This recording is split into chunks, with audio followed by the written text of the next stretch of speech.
Hey guys, welcome back to another video. So for today's video, we're going to be talking about 6 very important things that you must keep private in your relationship if you want to have a happier, a healthier relationship, and if you just want to keep your peace of mind intact.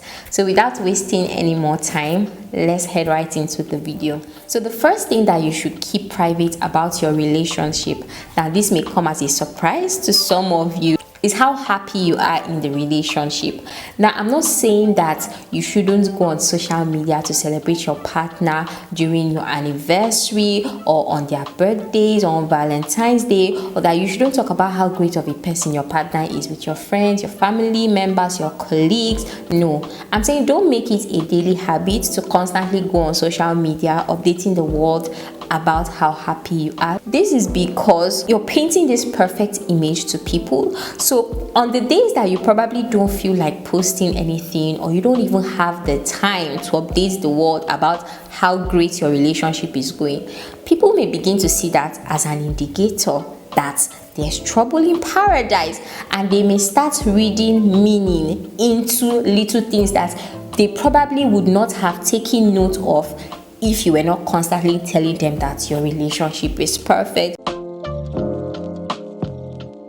Another reason why you should not constantly talk about how happy you are is that you don't want to give people the impression that you're probably not really happy in the relationship, but you're just trying to paint this perfect image to them so that they can believe that you are happy. True intimacy cannot be hidden. You don't see a couple going on the streets to start having sex, but you will see it when, all things being equal, the wife is pregnant 9 months later. The best parts about a healthy relationship or a great relationship mostly happens behind closed doors. Sometimes people may never know how happy you truly are, and it's okay. Also, you don't want to give people an unrealistic idea or view of what relationships actually look like on a regular basis, since I'm sure you're not also updating them about the misunderstandings that you're also having. Of course, I'm not saying that you should do that, but we'll get to that in a minute. So the next thing that you need to keep private about your relationship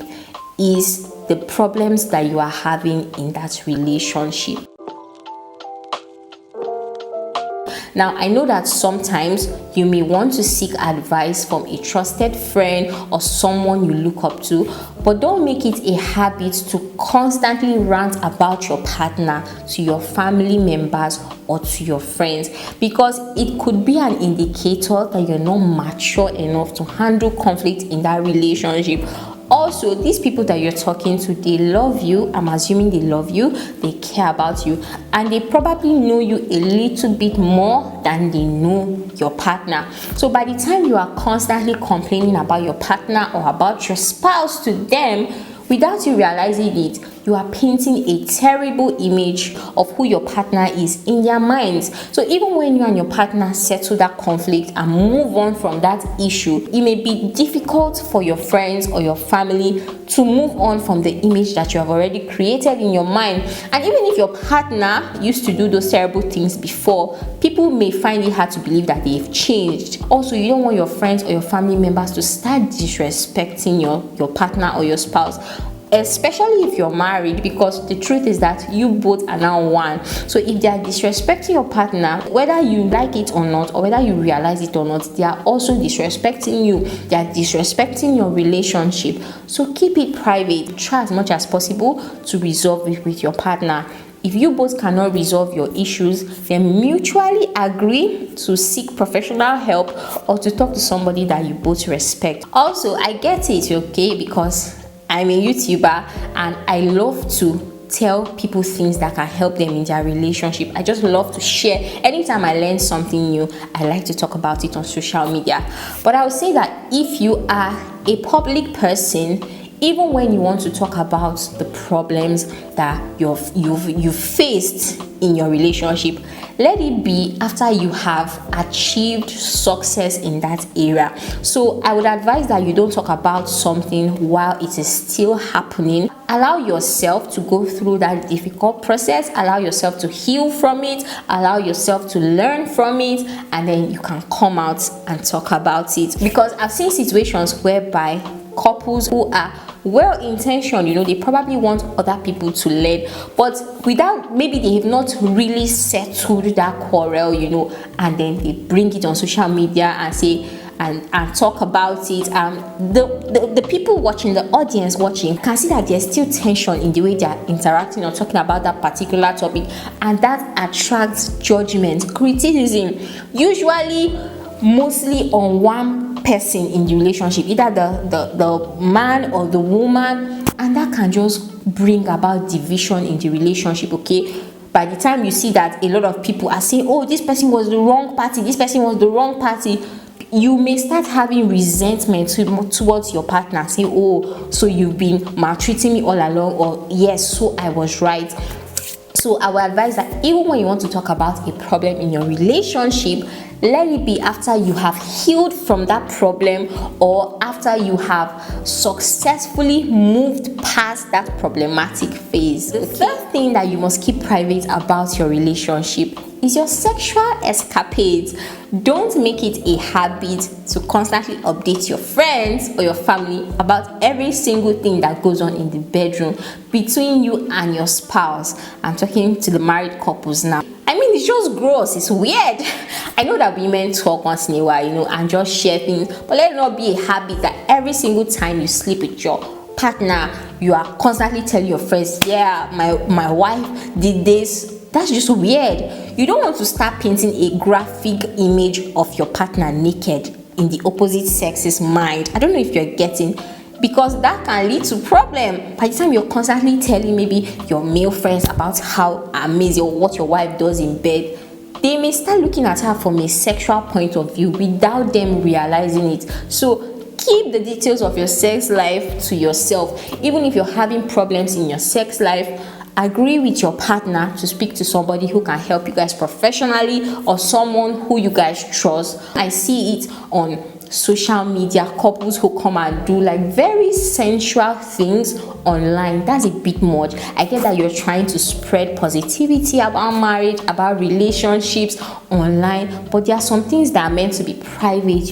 Don't come and start maybe showing us your husband's erection or your wife's nipples or something funny. Always have it at the back of your mind that anybody can come across your content. Many people are struggling with different levels of temptation, so try as much as possible not to play a role in why somebody will be tempted to commit sin. The next thing that you should keep private about your relationship are your goals for the future as a couple. So let's say you are a married couple now. Don't start telling people about the fact that you're trying to have kids. This is because, let's say you don't have kids the first month, you're not pregnant the first month, or you're not pregnant the second month. People will start asking, how fun? I thought you said you guys are trying to have kids. What's going on? People will start prodding, and you may be tempted to give away vital information that you're not ready to talk about. Or let's say you guys want to build a house, for example. Keep it private, okay?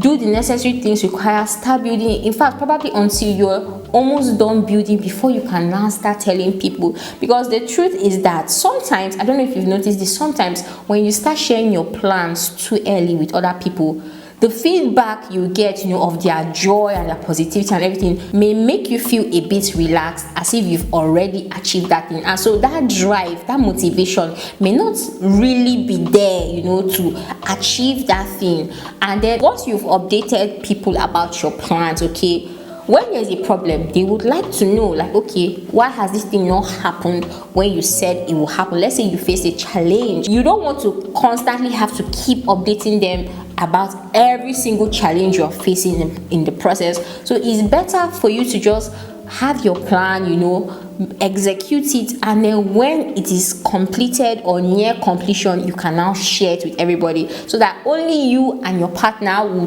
go through the pain of all the obstacles that you faced during that process. I hope you're understanding. Or let's say you're in a dating relationship now. Don't go and start telling everybody, oh yes, we're planning to get married. What if you guys break up in the relationship?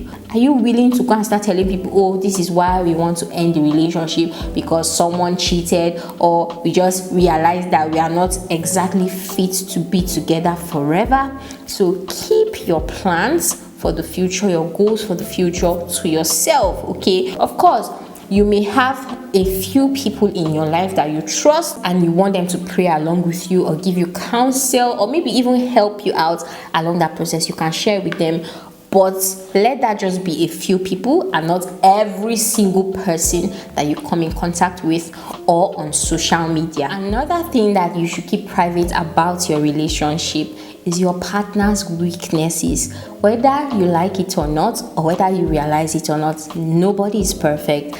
Everybody has flaws, but that doesn't mean that you should constantly tell the world or tell people around you about your partner's flaws or your partner's weaknesses. Oh, my husband is this, my wife is this, she's not neat enough, or she's not. Don't constantly complain about your partner to your friends or family members, okay? You don't want to reduce your partner. At the end of the day, it's still your partner. And if you're married to someone who has all that issues, and by the time you are constantly talking about those weaknesses to other people, they will start looking at you in a particular light, like, didn't you see all this before you decided to get married to this person? Okay? Or let's say that your spouse or your partner has confided in you about certain things that you're going through, certain struggles that you're having. Don't go and share that with other people. That's supposed to stay for the fact that they trust. You know, not everybody can be vulnerable in relationships, but for the fact that they entrusted you with that information, they told you about a weakness they have, especially if you are married. Don't share it with another person. If your spouse told you about a struggle that he or she is having, don't share it with even your best friend. Don't share it. Keep it private. Just imagine how your partner will feel knowing that they shared an intimate part of themselves with you and you went and told somebody else. That would devastate them. Just imagine you told somebody something very private and very personal and they went and told somebody else about it. Of course, I'm not talking about a confession like, oh, I'm the one who has been defrauding people of their money on the internet, okay? If that's what they confess to you, you're going to have to pray for wisdom on how to go about that, because I don't think that's information that you will need to keep to yourself. Or they say, oh, I'm into rituals, I kill people for money. You will definitely need to tell somebody about that. I'm just talking about maybe character weaknesses or struggles that they are having. If they tell you something private, personal, please keep it to yourself. Don't share it with the rest of the world until they are ready to do so, or until they give you the permission to talk about their weaknesses with other people. The last thing that you should keep private about your relationship is your financial status, like how much you earn, every single penny that comes into your hand, you know, your bank account, how much is in your bank account. That's personal, that's private information. You know, I get it that sometimes when something good happens to us, we want to tell people about it, you know, but don't start in your bid to be happy and excited or share your excitement with other people. Or don't start bragging and telling people, yes, I just made 1 million, or I just did this, okay? Because people will start to put unnecessary expectations on you to meet or solve their financial burdens, and that may cause a strain in the relationship. And also, you don't want to attract people who only want to be friends with you for what you can do for them and not for who you are as a person. Also, you don't want to attract the wrong kind of people, dangerous people who are willing to cause you harm just to have access to your money, okay? So keep your financial status private, keep it between the both of you. If you want to give to people, give to them. If you want to do nice things for people, do for them. but don't go online or don't start bragging about it, or don't start telling people about it. I make this, I did this, I have this investment, I do this, I have so amount of money. No, that is unnecessary information that is best kept private so that you don't attract the wrong kind of people. So guys, that's all I have for you today. I hope you took something out of this video. I hope you found this video interesting to watch. If you did, please go ahead and like the video, and if you're not yet a subscriber, what are you waiting for? You're missing a lot. Go ahead, hit that subscribe button so that the moment I just release a video, you'll be the first to be notified. And let me know your thoughts about the things I shared on the comment section. I'll be looking forward to reading and hearing back from you. Thank you so much for watching. I'll see you in my next video. Bye.